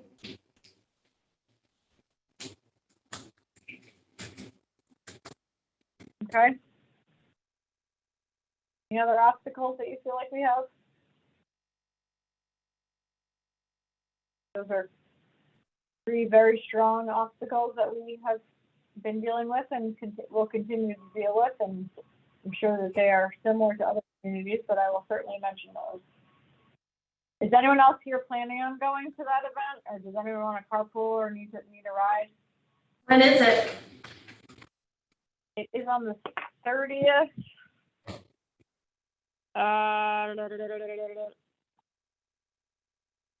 It's on the 30th from 5:30 to 8, and it is at the Rosendale Community Center where the pool is in Rosendale. I can't make it.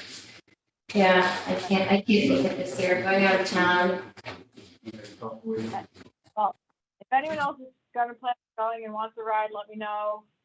Or even if you're just planning on going, maybe I'll see you there. But either way, I will go. I am going representing CAC and Climate Smart.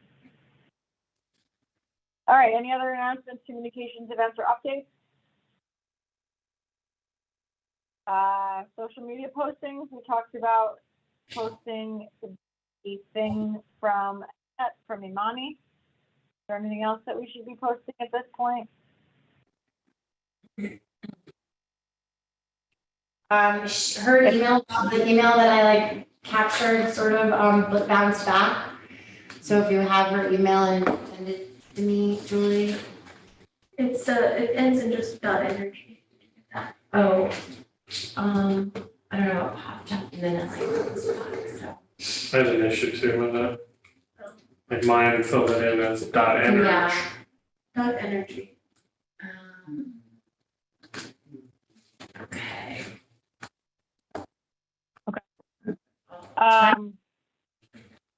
You have it? Oh, so it's just .energy. Yeah, just .energy. See if that works. Okay. Before we close, I do want to look at next month's agenda or meeting date to make sure that we are going to have quorum. Can everyone just look at your calendars? It would be September 27th at 5:15. I will be here. Who is that? Somebody said no. Yeah, Chaya absent. Yeah. Absent. This is the, September 27th. oh yes, I will not be here either. And yeah, well, and I don't think Cal will be here either.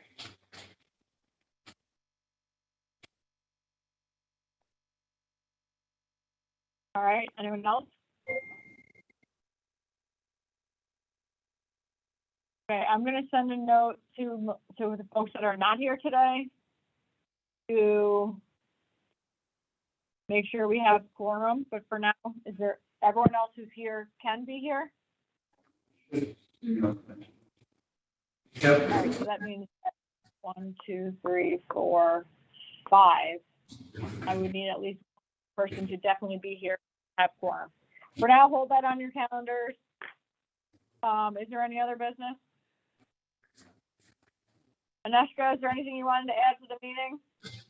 No, I'm very curious about everything that you guys are doing, so good job. Congratulations on the bronze. Yeah. And I know these things take forever, so, you know, keep going.